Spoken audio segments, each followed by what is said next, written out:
पाकिस्तान हज़ारों साल पुरानी तारीख का वारिस ही नहीं अमीन भी है। सिंध की तारीख का कीमती असासा अमरकोट, शहंशाह हिंदुस्तान मुग़ल बादशाह अकबर की जाए पैदाइश। तारीखी हवालों के मुताबिक शहंशाह हुमायूं 22 अगस्त 1542 को उमरकोट पहुँचे थे।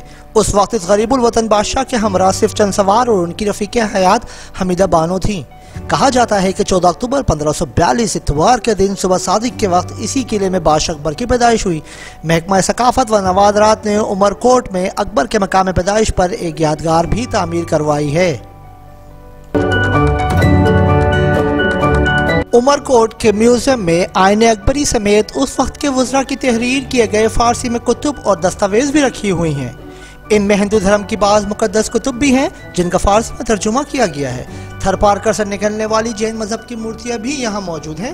इस खत्ते में उस वक्त इस्तेमाल होने वाले जेवरात भी बड़ी तादाद में मौजूद हैं। कदीम असलहे के अलावा बहुत सी कीमती नवादरात देखने को मिलती हैं। यहाँ आने वालों के इल्म में इजाफे का सबब बनती हैं। तारीखी मकामात हल्की हल्की अपनी हालत खो रहे हैं। इस अमरकोट में तफरीगाना होने की वजह से बहुत सी आवाम, बहुत से लोग यहाँ का रुख करते हैं कि अलवीना मुश्ताक से जानते हैं कि उनकी क्या राय है इस बारे में, वो क्या देखती हैं अमरकोट पूरा घूमने के बाद, इस फोर्ट में क्या लोगों के लिए प्रॉपर जो है वो इंतजाम नहीं है, सहूलियात नहीं है। स्पेशली ख़वातीन के लिए वॉशरूम्स हैं और बच्चों के लिए कोई खाने पीने की ऐसी जगह नहीं है जहाँ वो कुछ खा पी सके। और सबसे बड़ी और अहम चीज़ यहाँ कोई गाइड नहीं जो लोगों को बता सके कि वो इस कीमती विरसे को जो है वो नुकसान ना पहुँचाए, क्योंकि लोग आते हैं और इस कीमती विरसे को नुकसान पहुँचाते हैं। अभी हमने जाना अमरकोट के बारे में, हमारे साथी अलवीना मुश्ताक ने बताया आपको कि यहाँ सहूलियात का फुकदान है।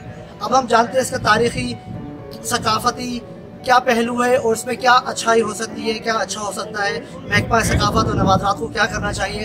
हमारे पुराने साथी आचर खास के लिए इनकी बड़ी तहकीक है सकाफती और कदीमी वर्षे के बारे में। आचर आप बताइए कि इसको हम किस तरह मज़ीद अच्छा कर सकते हैं, यहाँ पर लोगों के लिए क्या अट्रैक्शन पैदा की जा सकती है। ये सिंध बहुत खुशहाल है और ये सिंध का तारीखी ज़िला उमरकोट का ये जो अमर किलो है, ये किलो बहुत एक शाहूकार किलो है और उसके बाद उमर के नाम से भी जाना जाता है।